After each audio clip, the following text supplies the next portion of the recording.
for Satsang. Welcome to the new year. And so beautiful to, as I said in Arati, so beautiful to celebrate it together.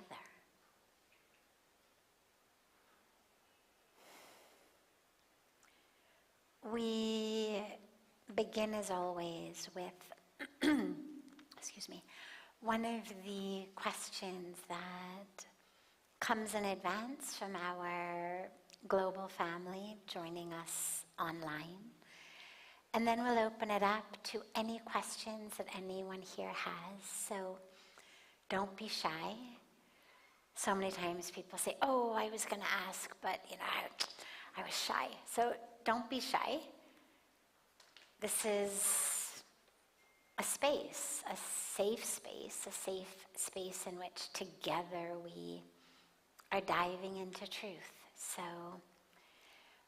don't be shy, don't be afraid, and just come up and share your name and where you're from and whatever question you have.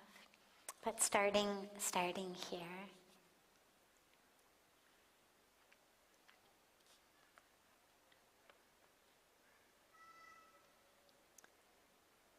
What does spiritual bypass mean? How or why does it happen? And how does one identify or recognize it? Asked by our brother Parag. So, a spiritual bypass is basically using spiritual techniques to prevent yourself from having to deal with the nuts and bolts of a human psyche and human emotion and human patterns that we all have them. And until we heal them, they're going to be there. A spiritual bypass is, just to give you an example of what it would look like, is someone who was struggling, perhaps, or in some way emotionally, mentally, psychologically, got into spiritual practice, never dealt actually with the emotional stuff, and got into spiritual practice. And rather than having very real, very deep spiritual healing experiences, which absolutely can heal us, instead became, I can just meditate away my pain. Now, does meditation work to heal us from pain? Absolutely, 200%.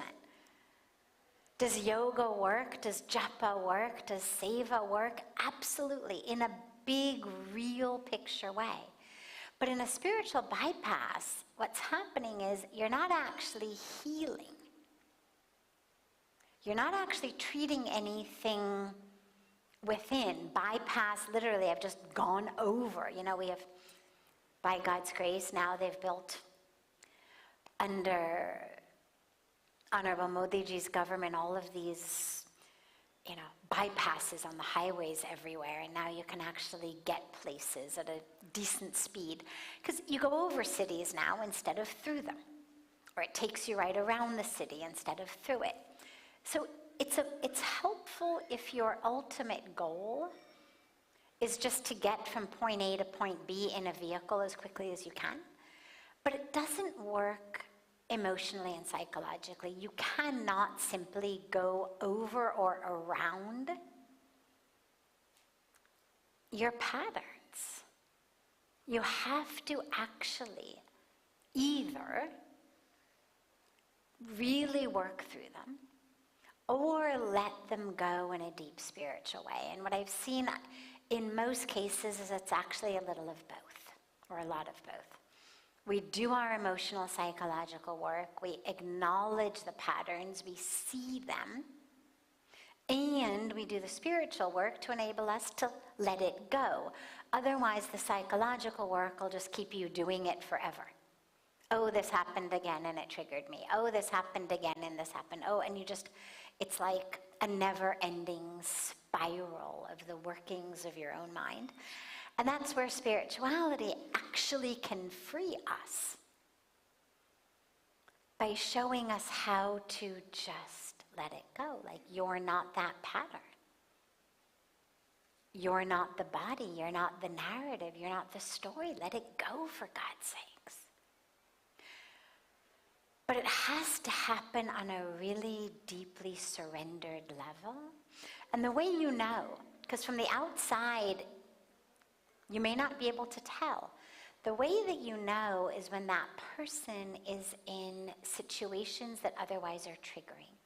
So Jack Kornfield, who's one of my favorite spiritual teachers, he's a very well-known Buddhist meditation teacher from America who understands the intersection between psychology and spirituality better than almost anyone I've encountered. And he says, the way to know if you're really like as spiritually there as you think you are is go back home and spend 2 weeks with your family.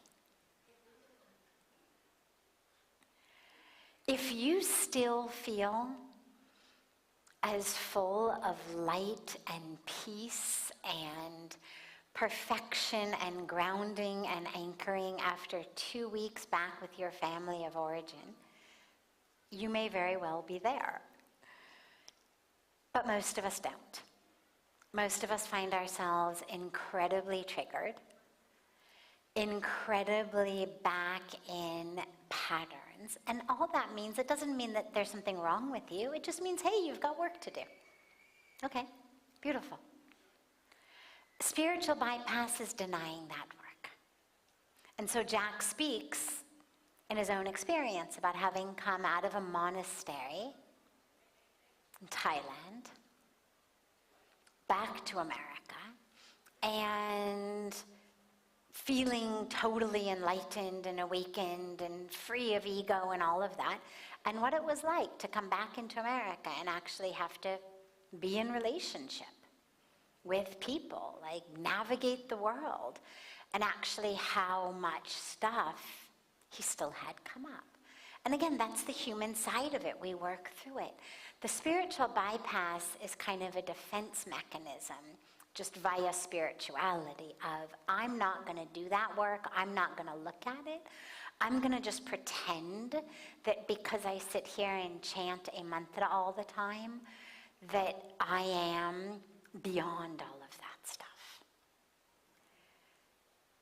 And what always happens, and this is how you can always tell, is something or other will trigger them, and they're not able to handle it. They're not able to be present with a human situation, with other human beings.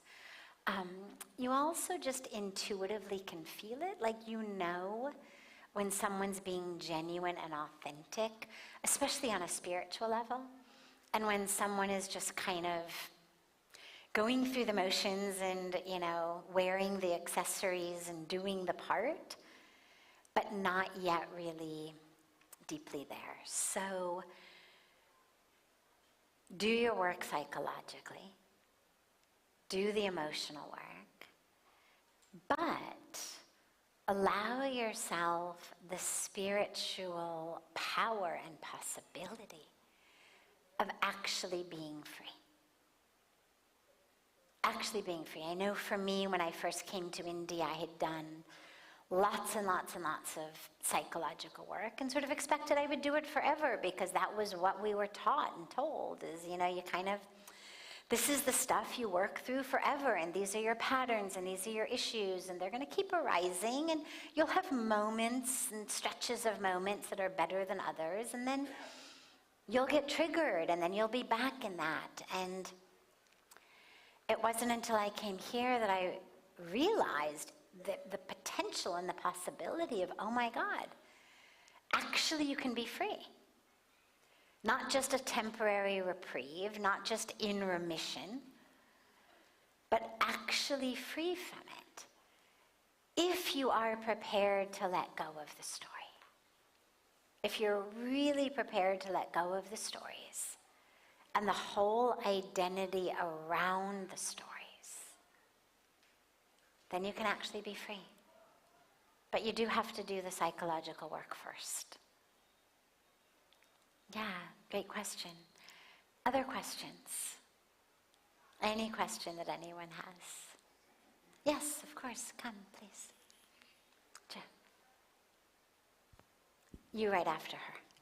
Thank you so much, ma'am. Of course. My name is Ranjana, and it's my second time to visit. Can you speak a little bit louder, maybe closer to the microphone or something? Yeah. Thank you so much, ma'am. My name is Ranjana, and it's my second time to visit in Parmarth Niketan. First time, 25 December, I visited here, and I am very happy to come here. Keep volume बढ़ा दो भैया.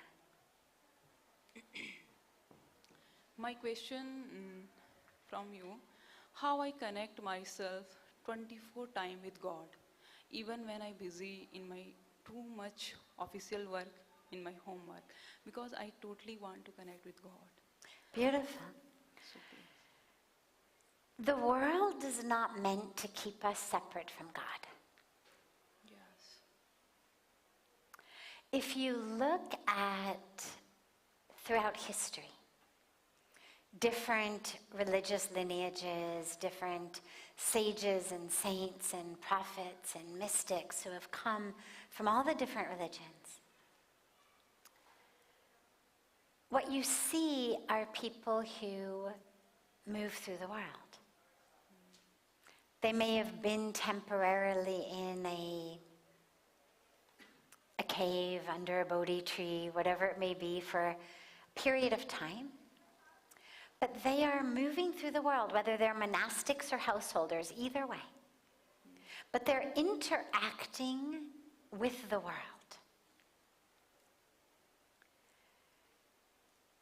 The world is a place in which we are meant to be able to remember God all the time.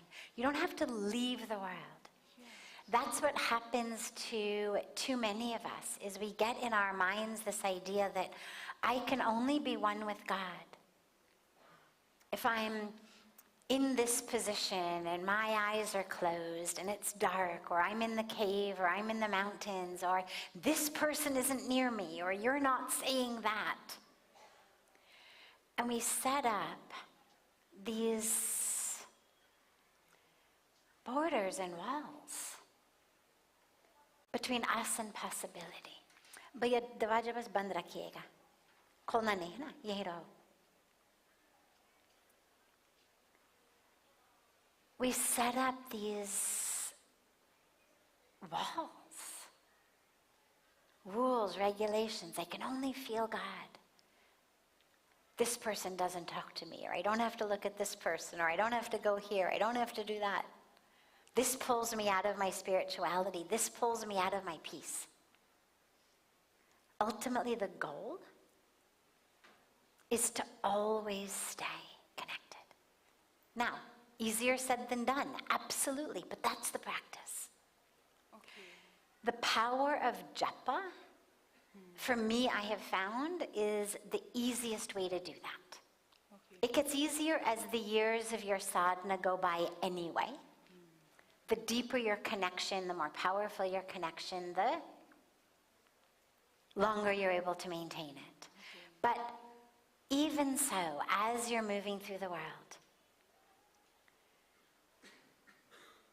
doing your japa, chanting your mantra, you're grocery shopping, you're doing the dishes, you're driving the car, you're in a board meeting, you're with your family, wherever you may be. Just keep doing your japa, keep doing your japa, keep doing the japa. Okay. And it'll keep you connected. Thank you. Yes, Thank you so beautiful. much. Thank Another beautiful practice is to literally try to see the divine everywhere. Yes. Because God tells us, I am in everything. I mean, God is infinite, right? If God weren't infinite, it wouldn't be God. Yes. Right? If we suddenly make God finite, oh, God is only like this or here or there, well, then God's not God. God is infinite. If God is infinite, then we should be able to see and experience God everywhere. Yes, you're right, ma'am. Keep trying. Again, easier said than done, but keep trying. Sure. Thank you. Thank you so much. Beautiful. Yes.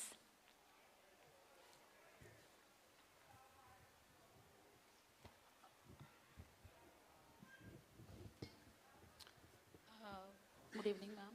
My name is Preeti Gupta, and I have one question. Actually, I read one book that is A Monk Sold His Ferrari, written by Robert Summer, where I read that there's two things, soul and mind.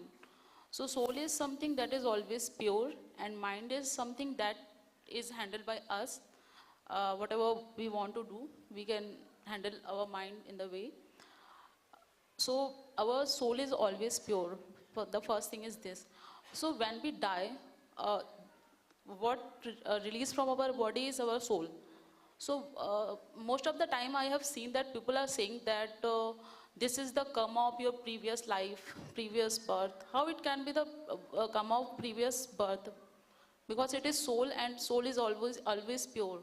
So how it can be connected to our mind? Whatever we did is our mind that. Yes. I think you understand. Okay. Great. Can you just turn off the microphone? Thanks.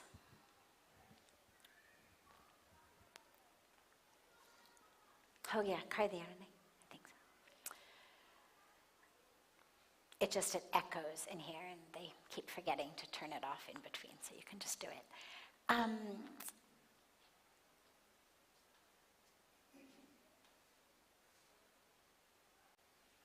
When we speak about soul, there's two different aspects of soul that we speak about, and they get interchanged. One is what we call Jivatma. The other is what we call Paramatma. Jivatma is the individual soul. You can say my soul. Paramatma is the supreme soul. Now, on the deepest, truest level, there actually is no difference. When we speak about, lots of souls, there's not actually souls. There's actually soul. You can think about it like, it's not an exactly perfect analogy, but think about it like waves in the ocean. Okay? The ocean is Paramatma. The waves are Jivatma, meaning they've always been Paramatma. They've always been the divine. Right? Another name for Paramatma is the divine. So that supreme soul is the divine. It's not that there's the divine here and then there's this infinite soul over here and an infinite God over here. It's one. This individual soul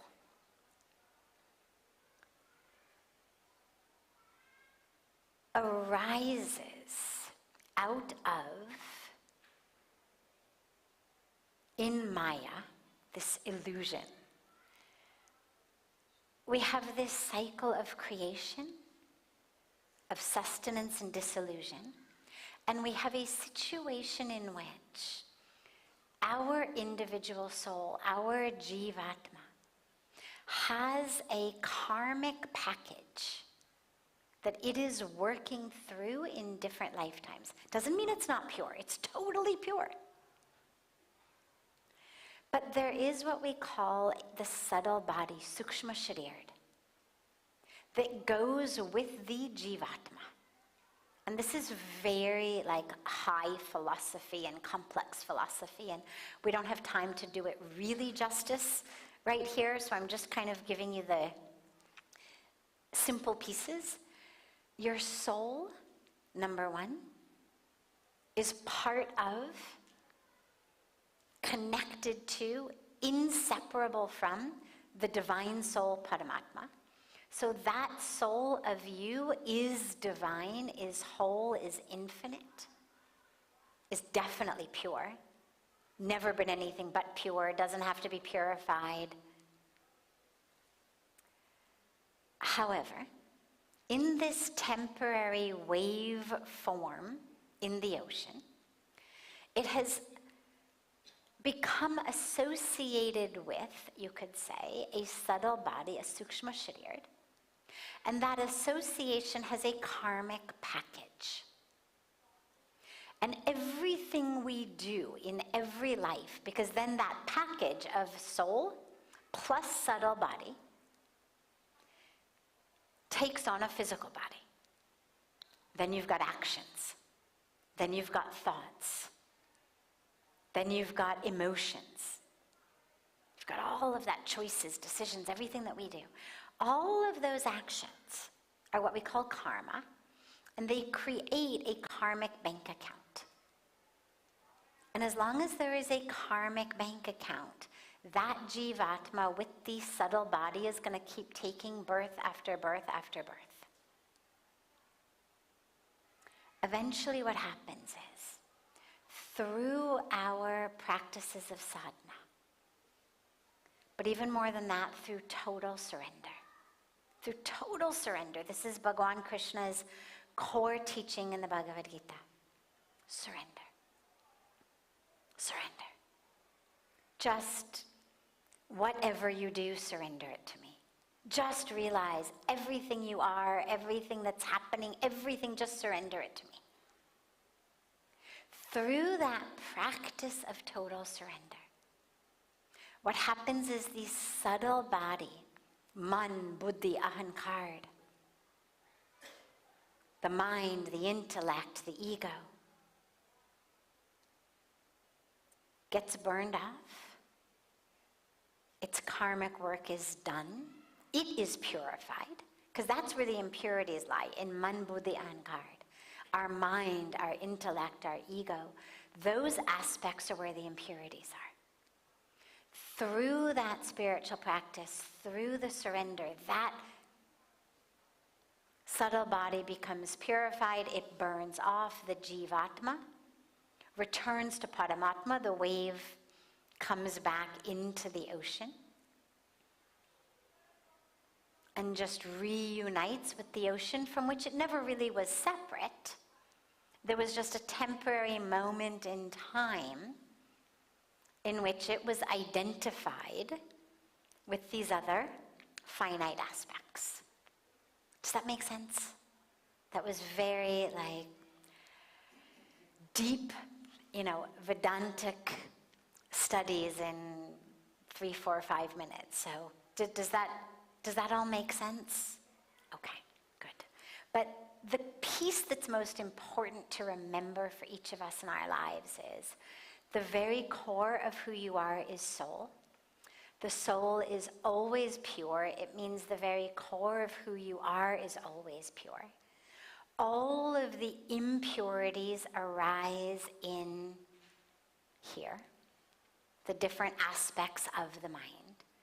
And therefore, whether your ultimate goal is just peace and a happy life, or whether your ultimate goal is that ultimate moksha, freedom, enlightenment, either way, the only way there is to work with the mind, the intellect, the ego. Great. Yes. Other questions? Yes. Come. Just one sec.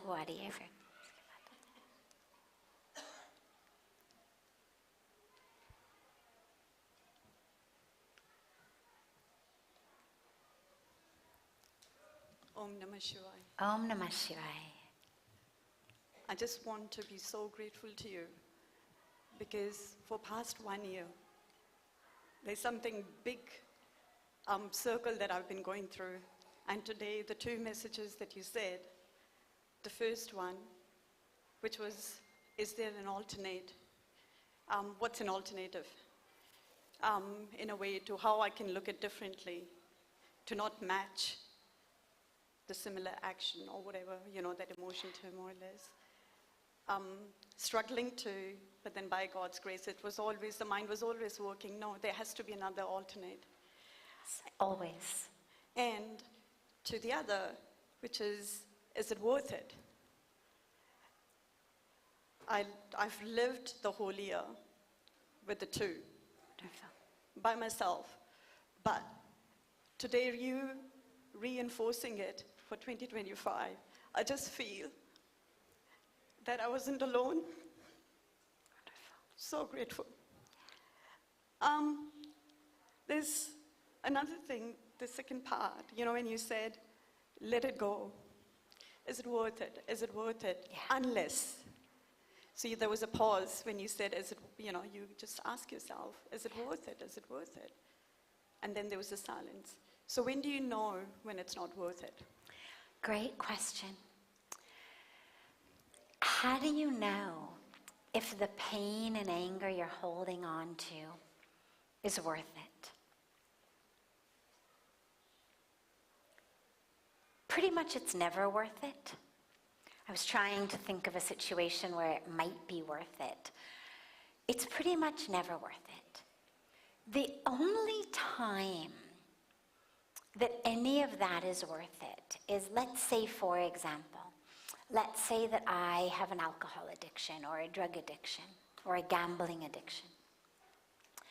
And under the influence of drugs or alcohol, I do things that hurt people I love. And I keep saying I'm not going to drink or use drugs anymore, but I keep doing it, And under the influence, I do something now that really hurts someone I love. And I feel awful. I just feel awful about it. In a way, feeling awful is actually worth it, because it may be just the catalyst that you need to actually get yourself into some kind of rehab. But feeling awful about something someone else did is never worth it, that I can think of. Never worth it. Now, it doesn't mean that we say that everything is okay.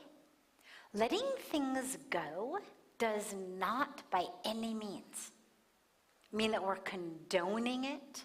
We're not saying, oh yeah, whatever you want to do it, no problem, rape and kill and destroy the planet and do this and do that.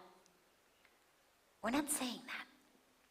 What we're saying is, I'm not going to carry the poison of that anger in me. I may work to change it. I may do something, I hope I'll do something to change the situation. But I'm not going to hold on to that anger. So sometimes anger can be a catalyst. We see things happening in the world. We see our environment being polluted. We see trees being cut down. We see our rivers being polluted. We see smokestacks spewing waste into the air. It should make us angry. We see starving children on the road. It should make us angry. But not angry in a way that you cannot eat and digest your food, that you cannot go to sleep at night, that you cannot enjoy the beauty of a flower or a deep meditation or being in love or art or music or literature, whatever it may be. The anger is an energy to get you to do something, but it's not something that is meant to be that which suffocates you. And typically, sadly, that which angers most of us doesn't have much to do with the trees that are being cut down, and it has much more to do with how that guy spoke to me, or how that lady treated me, or how this or how that. We're much more upset about perceived injustices or insults in our own life than we are about actually the injustice in the world. And in those cases, it's usually that stuff that eats at us. If you stopped 10 grumpy-looking people on the street or 100 grumpy-looking people on the street and said, tell me right now, I promise I won't tell anybody, just what are you so grumpy about? What are you upset about? I would be very surprised if more than maximum one of those 100 people said it's because carbon emissions are still up. I mean, we laugh. It's tragic. We should not laugh. Like, we should be furious that carbon emissions are still up. But that's not the stuff that eats at us on the inside. Every one of those people that you stop, it's going to be my boss this, my husband that, my wife this, the shopkeeper that, the car that just almost ran me over, this, that. It's the person whose, shopping bag bumped me into the pole and knocked me on the ice, whatever it is. It's always the other person in our lives, yeah. And that's the stuff where sometimes it's not specific. Sometimes it's just like the universe. Nothing goes right for me. See, I knew it. Again today it didn't go right. Nothing goes right for me. The universe is against me. But it's always very personal. The stuff that eats us up is personal. It's never worth holding on to. First of all, the story that you tell yourself is almost never true. Almost never true. My dad is a divorce lawyer and has spent his entire career helping couples get divorced. And I grew up having dinner table conversation being just the ridiculous stories of what divorcing husbands and wives do to each other. But I took away many important lessons, but one really important one, which is no matter how awful someone may seem in the eyes of the person who is now their soon-to-be ex, there is always another story. There is always a whole different way of interpreting that, which may have sounded awful when you were listening just to the soon-to-be ex-wife or ex-husband. And the minute you get the other one in the room, you realize, oh my God, totally different story. So number one, the reason it's not worth holding on to is, number one, chances are the story you're telling yourself has nothing to do with the actual reality. Number two, even if it does have to do with the actual reality, even if that other person is actually as awful and malicious as in your mind you've decided they are, well, then why waste your time thinking about it? They're already awful and malicious and poison. Like, why poison your mind? So you've only got really two options. Either they're not as bad as you think they are, and you've kind of re-narrated the situation, or they really are as bad as you think they are, at which point they're even less worth the time of day in your mind. Holding on to that, it's never worth it. It keeps us stuck. We are stuck in some story we're telling ourselves that, as I said, chances are isn't even true. We are suffering. And I'll guarantee you another thing. Your anger never really changed another person anyway. Because that's the reason that a lot of us hold on to it. We're like, well, if I stop being angry, then they're never going to change. They're never going to change anyway. And if they do change, the only reason they're going to change is because they actually want to change. Because something deep within them has inspired them to say, I want to change. Not because you're angry, not because you throw a temper tantrum, not because you threaten to leave them.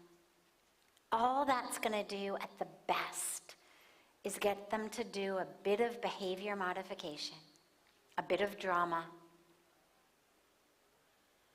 acting the way that you've said you want them to be. But it's not changing them on the inside. And what we always want is deep internal shifts. And your anger will never make that happen. All it's going to do is kill you in the meantime. Thank you. Yeah.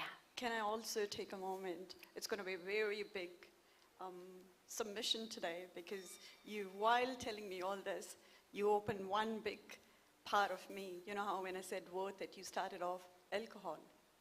So I had alcohol dependency until 20 days. So I've come from New Zealand, we've been here for 20 days. And I remember, for a few years now, I wake up at 3 o'clock and there's calling. I don't feel good. I know there's something that's not right. And like as you said, that you've got loved ones. Yeah. There's a huge responsibility there. Yeah. And that whole loneliness and being in that space. Last night, I was sitting at the cart, and I was looking at the Shiv temple, and I was chanting, and I said, you know what? I'm here for a purpose. And leaving alcohol now, it's 20 days clean, and I don't see that connection's just broken, and thank you. Yeah, beautiful. Beautiful. Thank you. Yes. Have a beautiful rest of your evening. Beautiful first day of the new year. And as I said in Arti, they say how you begin the year is how the year is going to go. So let yourself really, you've already made such beautiful choices of being in Rishikesh, coming to Arti, coming to Satsang. But let yourself really make sure that inside also, that you really allow yourself to commit to how do you want your mind, your thoughts, your direction of thinking to go. We know how doing it the old way is. All the misery that we've experienced comes from that. I think it was Albert Einstein who said, doing the same thing but expecting a different result is the definition of insanity. So we think the same things, we get into the same patterns of thought, of reaction, but somehow we expect that it's going to end up differently. It's the definition of insanity. So, yeah, I leave you again with what we started with in the Arti of just take these questions. Is there an alternative?